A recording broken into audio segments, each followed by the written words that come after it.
오늘 성경 본문 말씀은 빌립보서 3장 12절에서 14절이죠. 우리 짧은 세 절이니까 다시 읽어보겠습니다. 시작. 내가 이미 얻었다함도 아니요 온전히 이루었다함도 아니라 오직 내가 그리스도 예수께 잡힌 바 된 그것을 잡으려고 달려가노라.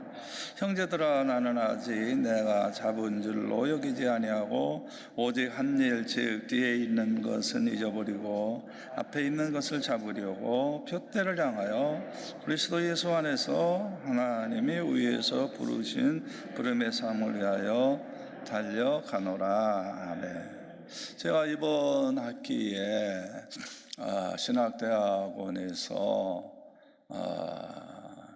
두 클래스 70명 석사학위 졸업반 학생들에게 강의를 하는데, 그 강의의 타이틀이 잔 웨슬리의 신학과 설교인데요.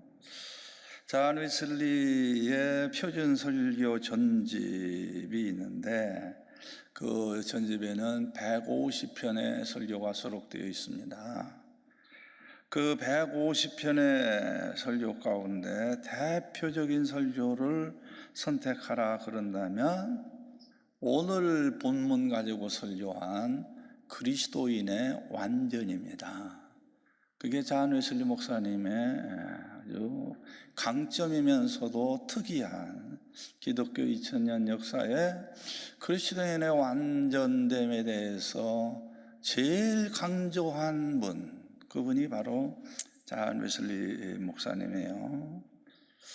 아마 여러분들은 그런 생각을 하는 분도 있을 거예요. 우리가 예수님을 아무리 잘 믿어도 우리는 나약한 타락한 인간인데 어떻게 완전할 수 있어요? 목사님 그거 가능해요? 이렇게 질문하는 분도 있어요. 답은 yes and no죠. 우리가 인간이라고는 면에서 부족하니까 인간이 아무리 예수 잘 믿어도 하나님처럼 될 수는 없어요. 예수님처럼 될 수는 없어요. 그런 의미에서는 우리가 완전할 수 없지요.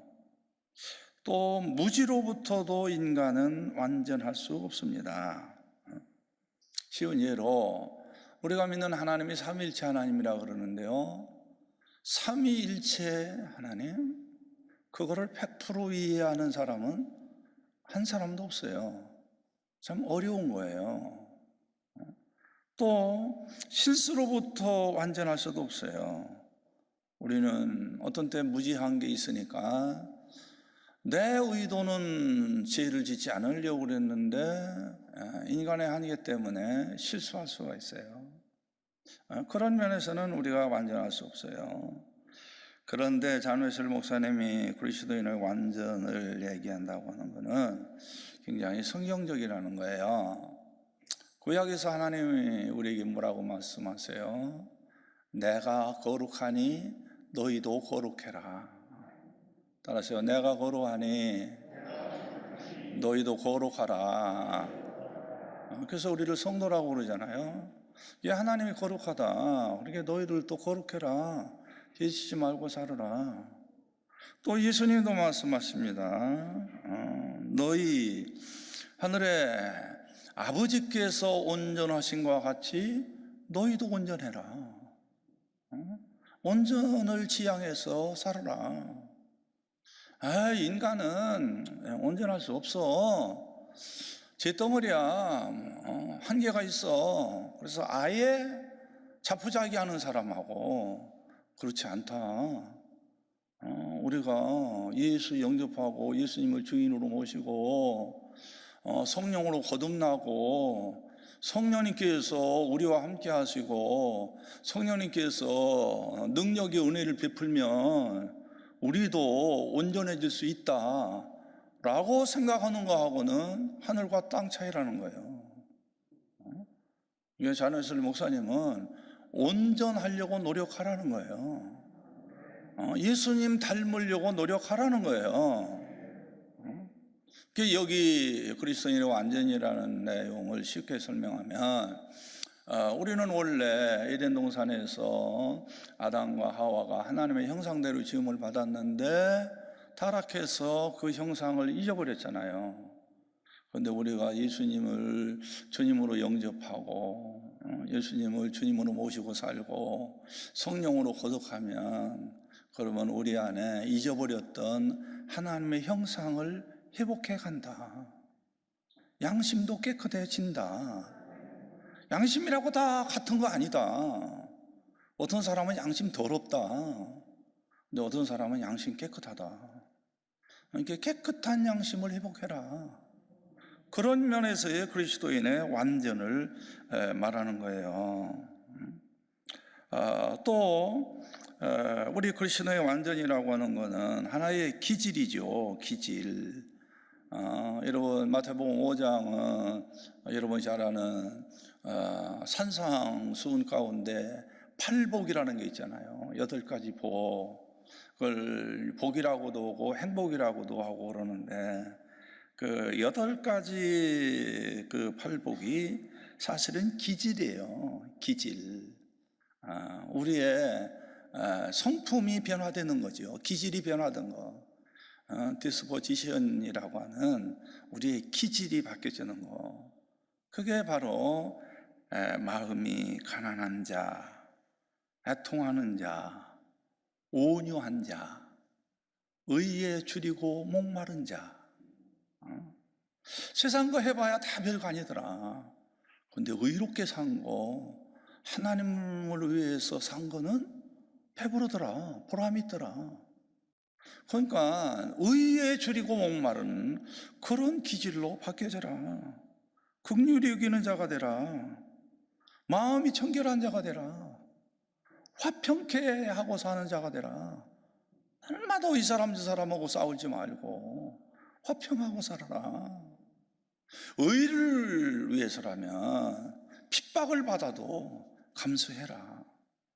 그게 예수를 영접하고 구원받은 성도의 기질이다. 이거 가능하다. 우리가 예수 믿고 거듭난다는 거 다른 거 아니다. 기질이 변화되는 거다. 우리의 성향 자체가, 우리의 성품 자체가 변화되는 거다. 그거를 자한의슬리 목사님은 뿌리로 비유했어요. 뿌리. 이런 뿌리가 튼튼하면 줄기가 나오고, 줄기에서 결국은 열매가 맺게 되잖아요. 이렇게 먼저 기질이 변해라. 기질이 달라져라. 인간 자체가 달라져라. 그러면 성령의 9가지 열매도 맺혀진다. 그래서 성령의 9가지 열매 갈라디아서 5장에 나오잖아요. 사랑과 희락과 화평과 오래 참음과 자비와 양선과 중선과 온유와 절제다. 이거 열매 맺어야 한다. 이 그리스도인의 삶이다. 그래서 5년, 10년, 20년 믿었는데, 집사, 권사, 장로, 목사가 됐는데도 성령의 9가지 열매도 맺지 못하냐? 그거 아니다. 이거 맺어야 한다. 또 옷도 마찬가지다. 에베소서 6장에 보면 하나님의 전신갑주 입어라. 세상이 좋은 옷 입으려고 하지 마라. 하나님이 주신 옷을 입어라. 그게 전신갑주지요. 그게 뭐예요? 진리의 허리띠, 의의 흉패, 그 다음에 복음의 신, 믿음의 방패, 구원의 투구, 말씀의 검, 곧 성령의 검. 이 6가지의 옷을 입고 살아라. 그게 온전한 사람이다. 아멘. 그게 바로 직분자다. 그런 거예요. 크리스천은 하나님의 전신갑주를 입고 사는 거다. 그게 그리스도인의 완전이다. 또 로마서 6장 11절에 보면 바울이 이런 말을 하죠. 나는 죄에 대하여 죽고 하나님에 대하여선 사는 사람이다. 내 안에 있는 죄는 죽었다. 내 안에는 누가 산다? 하나님이 산다. 그게 그리스도인의 완전이다. 또 외경 보면 집회서라고는 성경이 있어요. 21장 2절. 우리 개신교인들은 외경을 인정하지 않지만 천주교는 외경을 정경으로 인정하잖아요. 거기 보면 이런 말씀이 나옵니다. 뱀을 보고 징그러워 피하듯 죄를 보면 징그러워서 도망가는 거, 이게 하나님 믿는 사람이다. 아멘은 없다. 그게 하나님 믿는 사람이다. 죄를 보면 징그럽다. 그래서 도망간다. 어떻게 죄를 가까이 하냐? 죄 짓는 게 어떻게 달콤하냐? 그건 그리스도인은 완전히 아니다.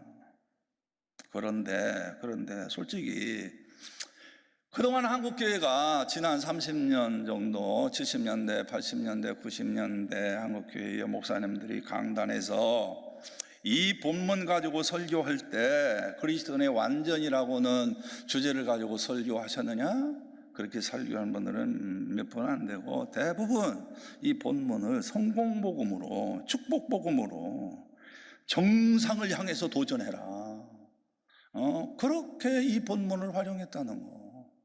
내가 표대를 향하여 달려간다. 그 표대가 뭐냐? 성공이다. 내가 지향하고 있는 그 목표다.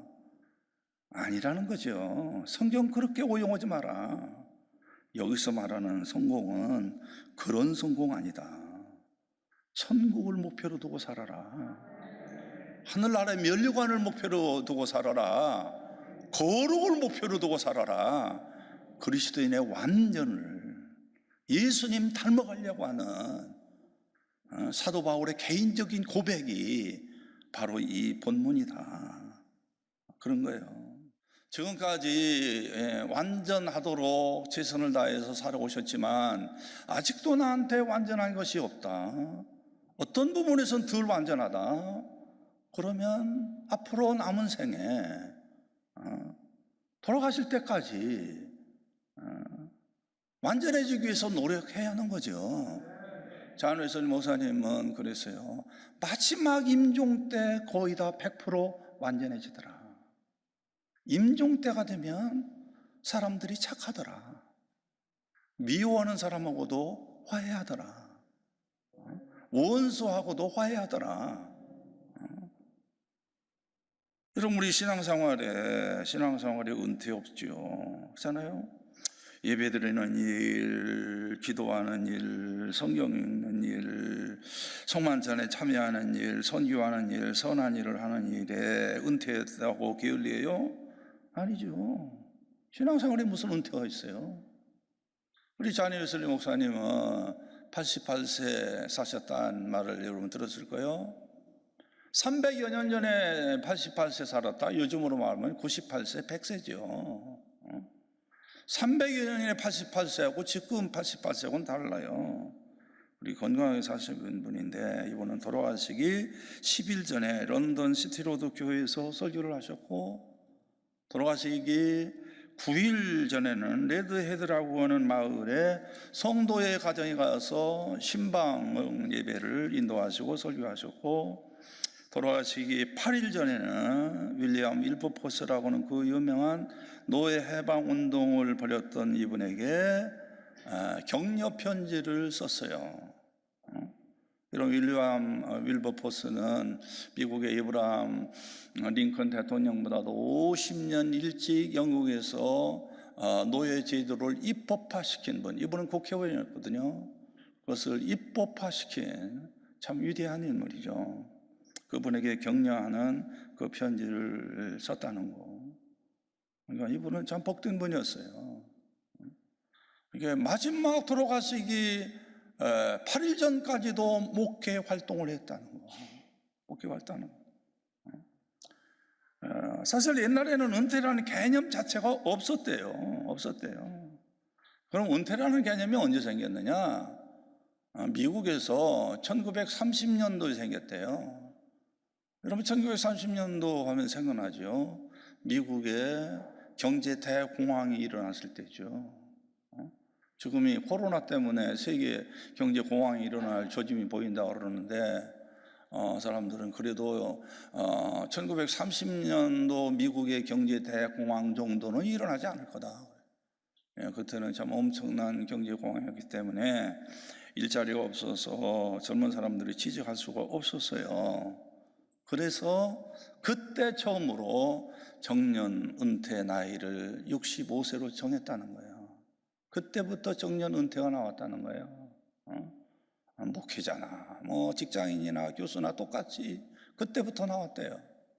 그러면 정년 은퇴 65세를 정할 당시에 미국의 평균 수명이 몇 세였느냐? 63세였대요. 평균 수명이. 이게 지금 평균 수명이 90세인 지금 65세 은퇴, 70세 은퇴 현실적으로 맞지 않는다는 거예요. 더군다나 신앙생활에는 은퇴 없다는 거예요. 은퇴 없어요. 돌아가실 때까지 그리스도인의 완전을 향해서 지향해 나가는 거예요. 작년에 제 동기 목사님, 같은 신학교 동기지만 이분은 저보다 나이가 11, 12살 위인 분인데요. 근데 80, 지금 2세인데 은퇴하고 나서 10년이 넘게 아프리카 가난한 탄자니아에 가서 학교 짓고 우물 파고 교회 짓는 사역을 하잖아요. 그래서 우리 교회에서도 작년에 탄자니아에 지성전 2개 져서 이분이 고맙다고 오후 예배 때 오셔서 그분이 영상으로 다 띄워서 보여주면서 간증했어요. 금년에도 지금 2 성전을 탄자니아에 짓고 있어요. 근데 이분은 병원에 가서 건강 나이를 측정해 봤다고 그러잖아요. 이게 건강 나이 측정했더니 몇 세 이상 살 것 같다? 90세 이상 살 것 같다 그러더래요. 자기 목표는 90세까지 나는 탄자니아에서 선교사로 사역하겠다. 바로 신앙생활에는 은퇴가 없다는 거.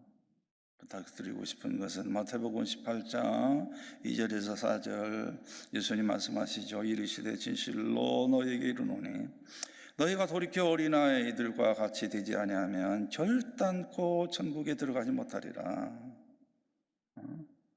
여러분에게 예수님이 하신 말씀이에요.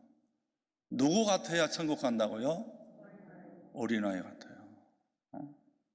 그런 분은 없지만 어떤 분들은 권사님 때까지는 신앙생활 참 잘해요. 장로 되기 전엔 참 잘해요. 장로 딱 되고 나면요 머리가 꼿꼿해져요. 머리가 꼿꼿해져요. 아니요, 이건 세상 타이틀과 같은 거 아니에요. 어린아이처럼요 겸손해져야 해요. 대접을 받으려고 하지 말고요 섬기려고 하는 거예요. 그래야 천국을 간다는 거예요. 어린아이처럼 되라는 거예요. 여러분, 어린애들은요 위선도 없고 가식도 없어요. 옛날에 목사님들, 지금이야 뭐 핸드폰이 있고 스마트폰이 있지만 옛날에는 그런 거 없을 때는 가정에 전화가 있었잖아요. 그럼 목사님이 신방하려면 미리 전화하지요. 또 주일날 교인이 빠진 것 같으면 전화 신방하죠. 그래서 이제 집사님이면 집사님한테 전화를 했어요. 근데 여자 집사님이 전화를 직접 받은 게 아니고 그 집에 어린애가 받았어요. 그래서 야, 엄마 바꿔라. 그랬더니 몇 초가 지나더니 그 아들이 한다는 얘기가 엄마 없다 그러래요. 목사님 전화 받는 거 부담스러우니까 엄마가 아들한테 야, 나 없다 그래, 나 없다 그래. 그걸 그대로 얘기하는 거예요. 이게 어린애들은 가식이 없다는 거, 위선이 없다는 거, 그리스도인의 온전함이란 그런 거라는 거예요. 여러분, 깨끗하고 거룩한 pure and holy intention of the heart. 이게 잔 웨슬리 목사님의 말이에요. 우리가 그리스도인의 완전이라는 거는 우리가 순수해야 한다. 마음이 거룩해야 한다. 순수해야 한다는 거예요. 복잡한 사람 되지 말라는 거예요. 어린애들은요, 잘 웃습니다. 어린애들은 별거 아닌 거 가지고도 그렇게 막 웃어요. 그렇게 웃으니까 애들이 건강해지고 전염병에도 이긴대요. 그런데 이상하게 나이가 들면 들수록요, 웃음이 사라져요. 웃음이 사라져요.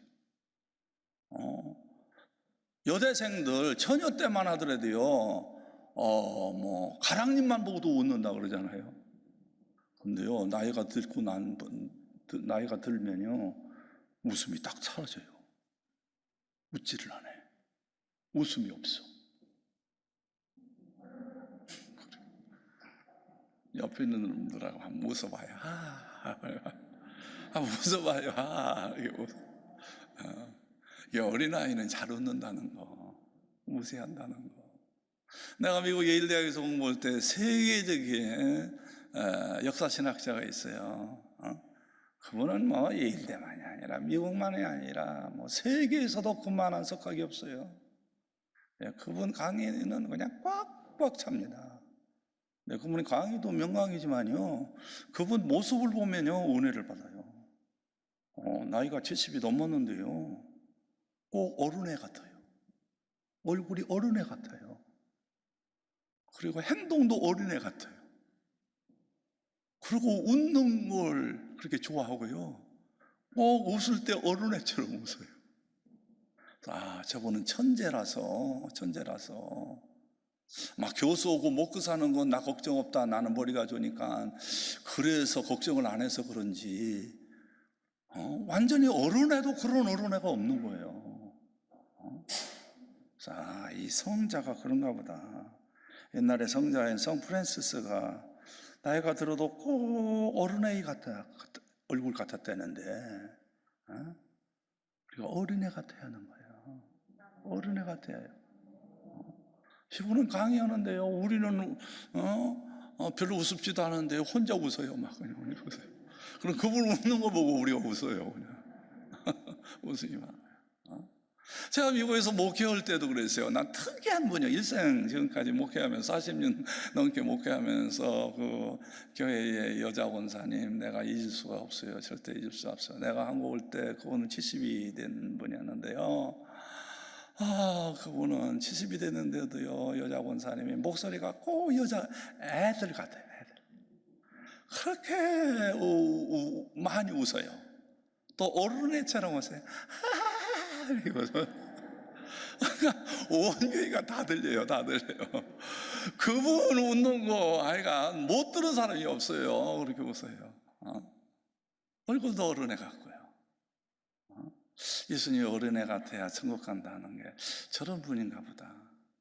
그래서 부흥회를 하게 되면요, 대부분 이제 저녁부터 부흥회 시작하잖아요.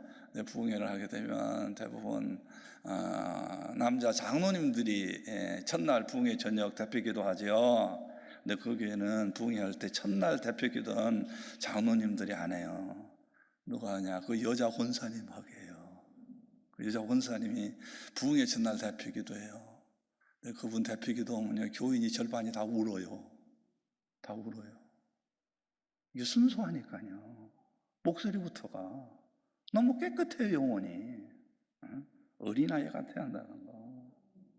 어린아이는 겸손한 거예요.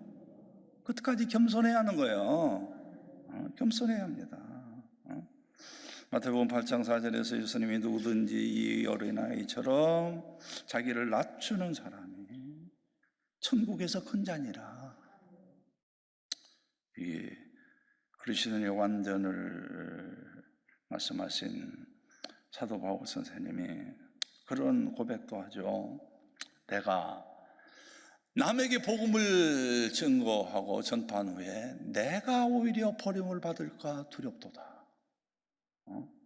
사도 바울이 겸손이었어요. 남에게 전도해서 구원받게 해놓고 나는 하나님 앞에 서서 버림받으면 어떡하지? 늘 이런 긴장관계, 겸손함으로 살았다는 거. 여러분 겸손하게 사시기를 바랍니다.